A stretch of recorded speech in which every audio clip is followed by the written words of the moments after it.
오늘은 저희들이 예배 순서를 좀 많이 바꿨죠. 조금 어색하기도 한데 같이 있으면서 한두 가지만 바꾸면 되겠구나라는 생각이 들 정도로 저는 참 마음이 흡족합니다. 하지만 우리 이렇게 예배 순서가 바뀔 때는 여러분들이 앞에 부분에 참 중요한 엘리먼트들이 많기 때문에 여러분들이 예배 시간을 잘 지켜주셔야 될 것 같습니다. 그리고 전체 예배가 이제는 1시간 안에 끝나게끔 예배 디자인이 돼 있어서 여러분들이 조금 늦게 오시거나 그러시면은 예배를 드렸는지 오늘 그냥 문만 열고 왔다 갔다 하는 그런 기분이 드실 겁니다. 그래서 좀 일찍 오셔서 한 12시 15분 정도까지 오셔서 한 15분 동안 같이 펠로십도 하고 얘기도 하고 이런저런 얘기를 하시면서 예배로 펠로십으로 들어올 수 있으면 정말로 좋겠습니다. 그렇죠? 네, 감사합니다.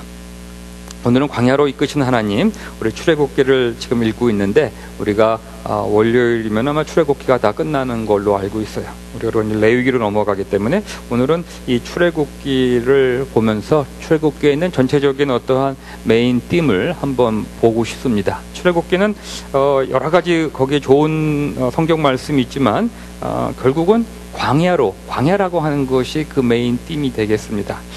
출애굽의 사건은 이스라엘 민족에게 뿐만 아니라 크리스찬 모두에게 구원, 구속에 대한 모형입니다. 그래서 무척 중요한 역사적인 사건이 됩니다. 애굽에서 종노릇을 하던 이스라엘 백성을 하나님께서 직접 찾아가 주셔서 우리가 요셉이 아까 성경에 보면은 한 270년 전에 자기가 330년 전입니까? 정확하게 모르겠네요. 370년 전에 하나님이 찾아올 것이라고 예언하는 장면이 있듯이 하나님께서 직접 찾아가 주셔서 애굽의 왕 바로의 손에서부터 건져내신 이 사건은 예수님을 통하여 보여주신 십자가 구속의 사건을 우리에게 조명하여 줍니다. 기적같이 갈라진 홍해의 마른 땅을 밟으며 애굽 탈출에 성공한 이스라엘 백성들을 기다리고 있었던 것은 그 정도로 한번 탈출했으면 우리 이런 레드 카펫이 쫙 깔려 있을 거라는 생각이 들었을지도 모릅니다. 5월 한 일주일 정도 아주 신나는 소풍 나들이를 끝내고 나면 거기에 엄청난 하나님이 준비해 주시는 가나안 땅에 들어가서 아주 떵떵거리며 잘 살고 있는 그러한 인생이 준비되어 있었을 거라고 아마 생각했을지도 모릅니다. 역사적으로 보아도 그들의 옛 주인이었던 애굽왕 바로는 그 시대의 세상에서 가장 두려운 존재였습니다. 여러분도 애굽왕 우리 프린스 오브 이집트도 봤듯이 그 시대의 그 애굽의 문명이나 그 파워풀한 그 나라의 그 강국은 정말 어떤 나라들도 무시할 수 없고 벌벌 떨 정도의 그런 강국이었음이 분명합니다.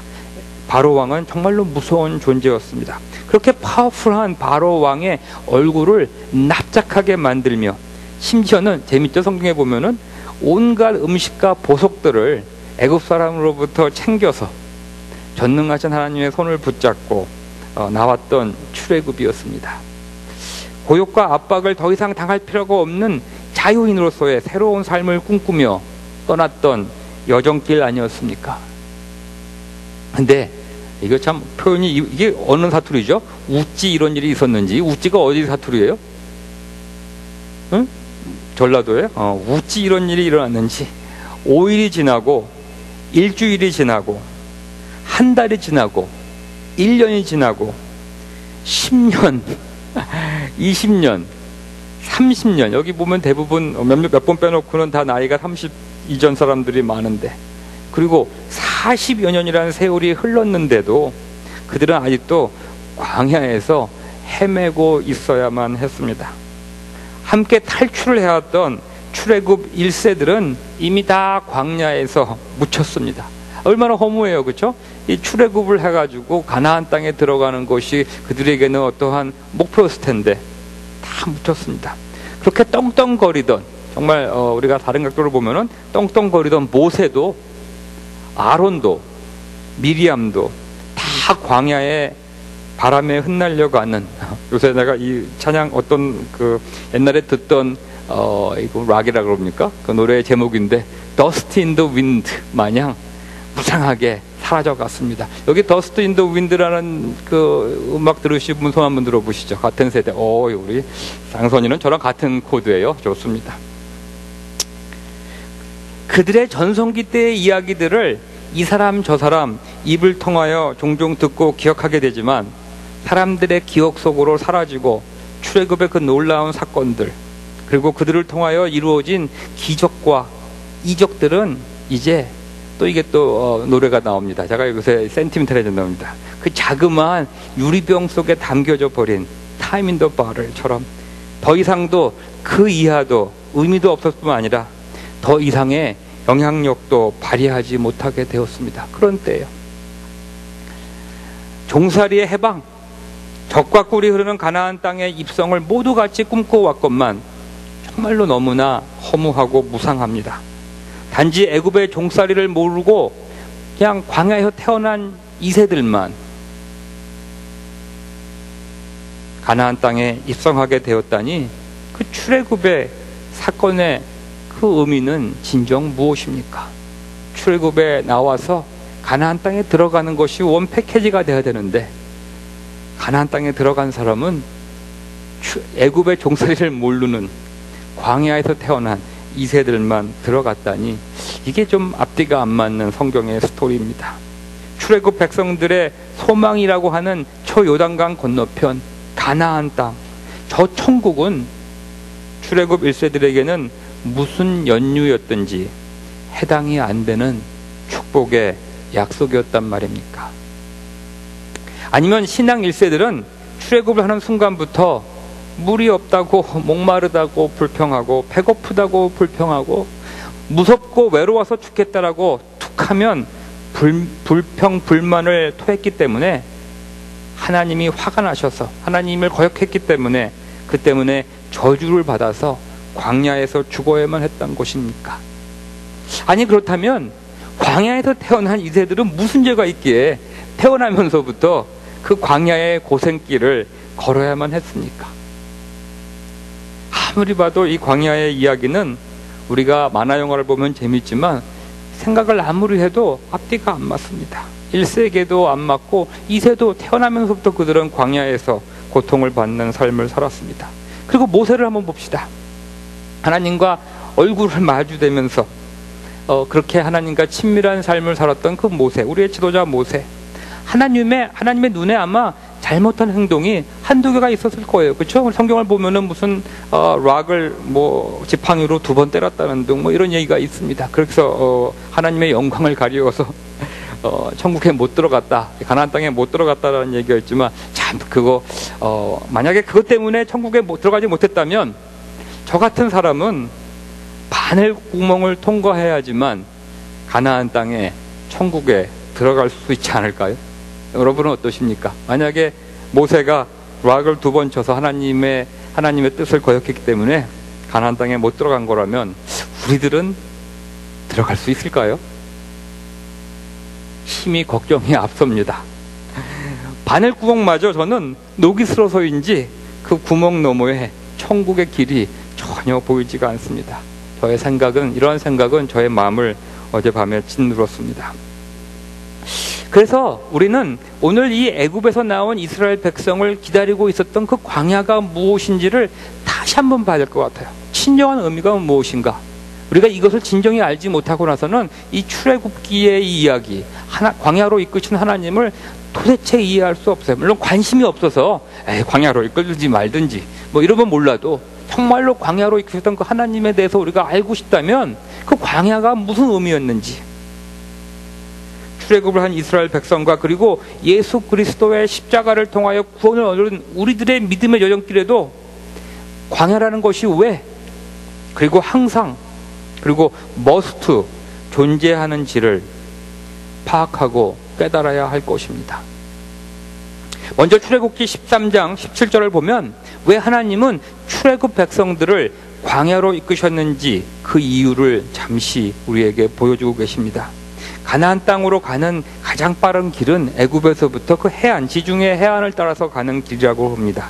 글로 거슬러 올라가면 일주일이 채 걸리지 않는 길이라고 합니다. 하지만 그 길에는 이미 나라를 이루고 이 철기 문화로 강력해진 블레셋 사람들이 살고 있었습니다. 그래서 그들과 전쟁이 일어나면 목이 좀 마르다고 아우성치며 애굽으로 돌아가는 것이 거기서 죽는 것보다 낫겠다라고 하나님께 대드는 이스라엘 사람들이 마음을 바꾸어 다시 이집트 종살이로 돌아갈까 봐 하나님께서는 그 길을 막으셨다라고 말씀하셨습니다. 마음을 바꾸어 다시 이집트 종살이로 돌아갈까 봐 하나님께서 그 길을 막으셨고 광야의 길로 이끄셨다고 했습니다. 전쟁이 일어나면 마음을 바꾸어 마음이 변질되어 하나님과의 커버넌트를 잊고 무시한 채 다시 옛삶으로 돌아갈 것이라는 것을 이미 아시고 그 백성들을 광야로 이끄셨습니다. 애굽의 종살이로부터의 해방은 하나님의 이적을 통하여 한 방에 이루어질 수 있었지만, 그렇죠? 10개의 재앙 우리 다 알잖아요. 10개의 재앙을 통해서 특별히 마지막에 그 6월절에 있는 그 장자가 주는 그 하나의 이적을 통하여서 애굽의 종살이로부터의 해방은 정말 한 번에 이루어질 수 있었지만, 이스라엘 사람들의 그 종살이의 습관과 기억 속에서 그들을 해방시키는 것은 하루아침에 이루어지는 것이 아니며 시간이 필요했던 일입니다. 특별히 자연인으로서 하나님의 백성으로서의 그 특권을 누리게 되기까지는 더 많은 시간과 프로세스라고 하는 것이 필요했기 때문입니다. 우리 여러분 아브라함 링컨 대통령 아시죠? 생각하면 노예를 해방하신 분이에요. 그렇죠? 그분이 그 법을 제정했습니다. 1863년에 아브라함 링컨이 아주 멋있는 그 선언을 했고 사람들 앞에서 선포를 했고 2년 후에 미국이란 나라에 이 노예를 해방하는 법이 1865년에 제정될 수 있었지만, 노예에게 자유인의 권리가 주어져서 백인들과 같이 선거에 참여하는 선거권이 주어진 것은 100년이라는 세월이 흘러서 1968년에 이르러서 마틴 루터 킹의 사망을 통하여 가능하여졌습니다. 그 마틴 루터 킹의 그 사망도 그 전에 그 로사 파크스라고 하는 한 흑인 여자가, 그 시대는 퍼블릭 버스를 타면은 백인과 흑인이 앉는 자리가 따로 있었습니다. 영화를 보면은 뒤에 보면은 칼라 온리라고 써 있습니다. 나머지 자리는 백인들이 앉고 칼라 온리만 흑인과 중국 사람들이 앉았습니다. 근데 로사 파크스라는 여인이 백인 자리에 앉았는데 백인이 들어와서 너 왜 거기 앉냐 일어나라 그랬을 때 refuse to stand를 했습니다. 그 사건을 통해서 마틴 루터 킹의 그 운동은 일어났고 드디어 그는 죽음을 당하고 그 죽음을 통하여서 1968년에 100년이란 그 법이 제정된 후에 100년이라는 시간 후에 선거법이 바뀌었습니다. 그래서 흑인들도 선거를 할 수 있게 됐습니다. 그리고 나서도 40년이라는 긴 세월이 흘려서 민주당 후보였던 오바마가 흑인으로 미국 역사상 최초로 미국 대통령으로 선출될 수 있었습니다. 며칠 전입니다. 제가 이렇게 기사를 보다가 한번 우리 사진 하나 보여줄래요? 스미소니안 뮤지엄에 있었던 이 로사 파크스라고 하는 여자가 탔던 그 버스입니다. 그 버스에 4월 18일 날 이 오바마 대통령이 가가지고 그 자리에 앉아 봅니다. 참 이게 히스토리컬한 겁니다. 이 사이에 이전에는 아브라함 링컨이 노예 해방의 그 법을 정했고 마틴 루터 이전에는 바로 로사 파크스가 이 버스에서 흑인이라고 너는 다른 데 가서 앉으라고 하는 것을 리퓨즈했던 사건이 일어났고, 그 다음에 마틴 루터 킹의 죽음과 또 40년이 흘러서 오바마가 대통령이 될 수 있었습니다. 죄의 종살이로부터 자유인으로 인정받는 것은 법의 제정이나 하나님의 이적을 통하여 한 방에 이루어질 수 있지만, 진정한 자유인으로서 하나님의 자녀로서의 삶을 누리게 될 때까지는 광야의 시간이 필요하고 걸린다라는 것입니다.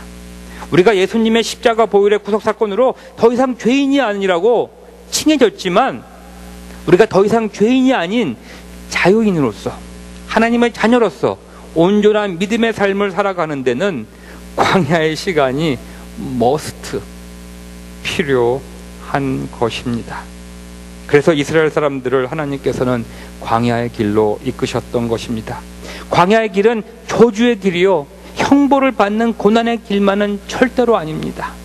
무척 파라독시컬합니다. 물론 광야라고 하는 것은 형벌을 받는 곳이요, 고난을 받는 곳이요, 죽음이 있는 곳입니다. 죽음의 골짜기들이 있는 곳입니다. 하지만 그 광야야말로 은혜의 하나님을, 자비하신 하나님을, 그 세심하고 그 배려심이 많은, 그 배려심이 충만한 하나님을 직접 체험할 수 있는 곳이라는 것을 우리는 기억해야 할 것입니다.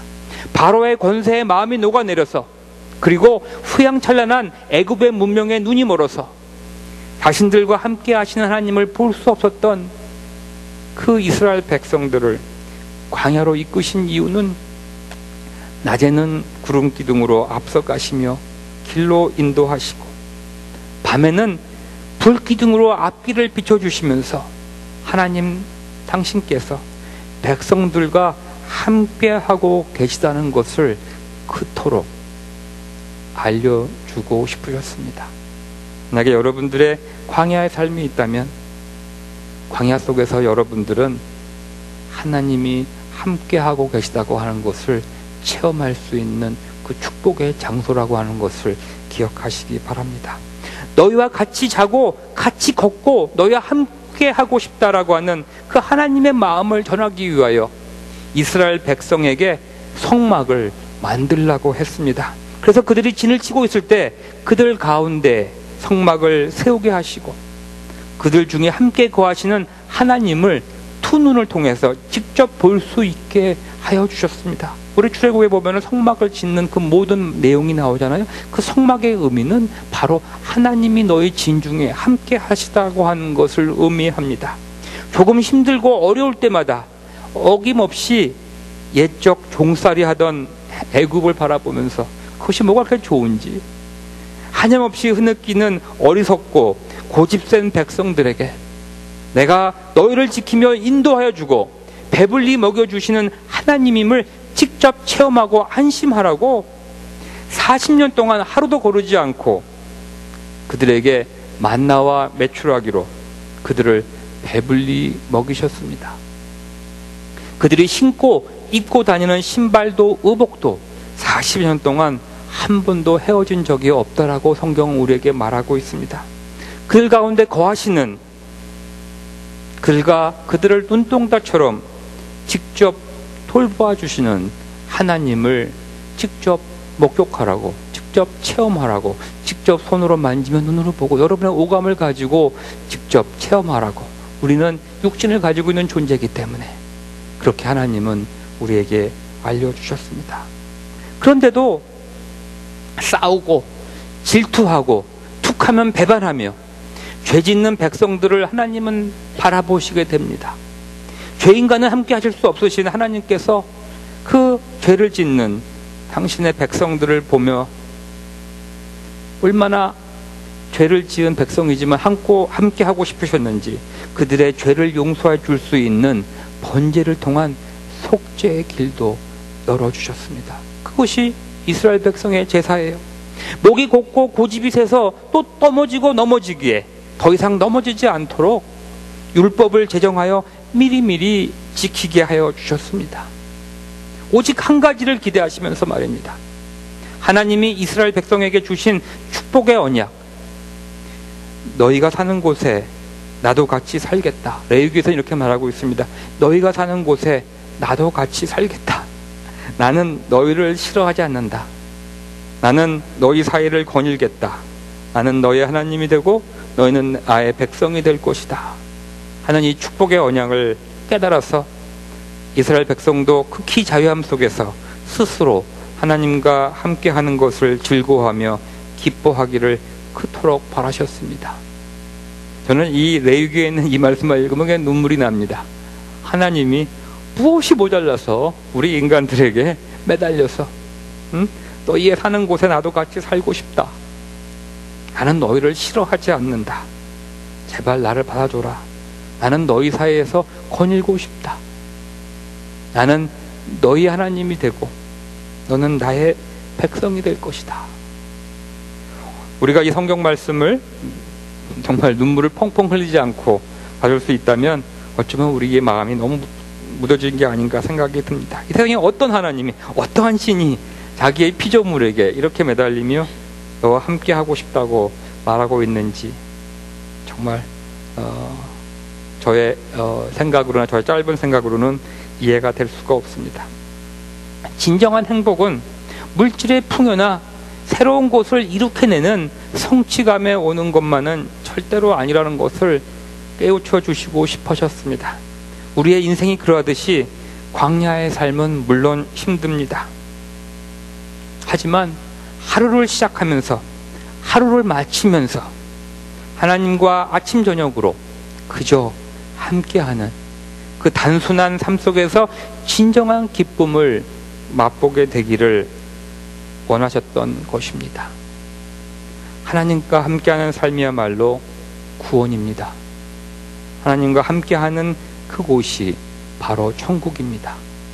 가나안 땅에 들어가는 것이 천국에 들어가는 것이 아니요, 바로 하나님과 함께하는 삶이야말로 바로 천국의 삶이라는 것을, 그리고 그것이야말로 하나님 자녀에게 주어진 가장 큰 축복임을 깨닫기를 그렇게도 바라셨던 것입니다. 많은 사람들은 하나님의 축복이 진정 무엇인지를 몰라도 너무나 몰랐습니다. 엉뚱한 것을 삶의 목표로 삼기 시작하였습니다. 하나님이 함께 하시기에 하나님과 함께 사는 가족들에게 준 그 하우스 코드가 바로 율법이건만 함께 하시는 하나님에게는 관심조차 없습니다. 그저 율법을 그저 지키는 것이 축복된 가나안 땅으로 들어가는 것이라고 왜곡하며 그것을 삶의 목적으로 삼아 버렸습니다. 하나님은 그런 백성들을 바라보시면서 하나님의 심정은 마치 사형수가 되어서 형틀로 끌려가고 있는 아들을 바라보는 그 어머니의 그 심정과도 같이 너무나 안타깝고 아팠습니다. 아들 대신에 내가 대신 죽겠다고 정말 그 사형 그 집행자들에게 바지를 붙잡고 누워서 내가 대신 죽을 테니 내 아들을 살려달라고 피를 토하며 울부짖는 그런 어머님의 심정이셨을 것입니다. 그 심정으로 하나님은 견디지 못하시고 예수님의 모습으로 형틀로 끌려가고 있는 우리들을 찾아오셨습니다. 예수님은 바로 우리와 함께 하시는 임마누엘 하나님이십니다. 그토록 우리가 영원토록 함께 하시기를 원하셨기에 우리의 죄를 대신 지시고 십자가의 죽음을 기꺼이 택하셨습니다.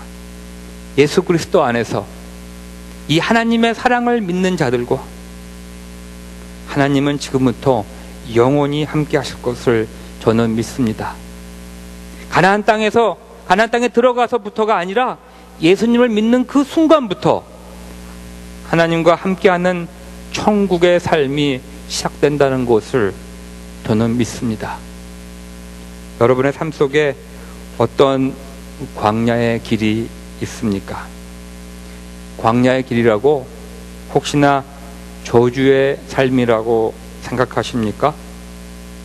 혹시나 바로 지금 여러분 속에 함께 계시며 정답게 거닐고 싶어 하시는 하나님의 그 심정도 축복도 모른 채 가나안 땅에 들어가는 것을 목표로 삼고 크리스찬이라면 지켜야 하는 것들을 스스로 제정해 놓고 그 율법을 지키기 위하여 하나님과 함께함, 하나님과의 그 인티머시는 저버린 채 힘든 길을 혼자 걸어가시려고 하시진 않으십니까?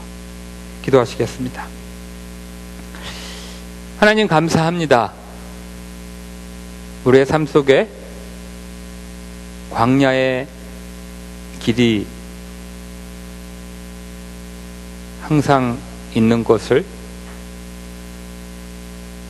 너무나 두려워하고 힘들어하기만 했는데 이제는 그 광야의 길 속에서 하나님은 나를 어떻게 인도하실까 기대하여 봅니다. 그곳에서 은혜로우신 하나님을 어떻게 만나게 될까 기대하여 봅니다. 저를 깨우쳐 주시고 깨워주시며 심령을 깨워주셔서 우리의 삶 속에 함께 하시는 그 하나님을 체험할 수 있도록 우리의 심령을 새롭게 하여 주옵소서. 감사드리며 우리 주 예수 그리스도의 이름으로 기도합니다. 우리 다 같이 일어나셔서 축복기도 받겠습니다.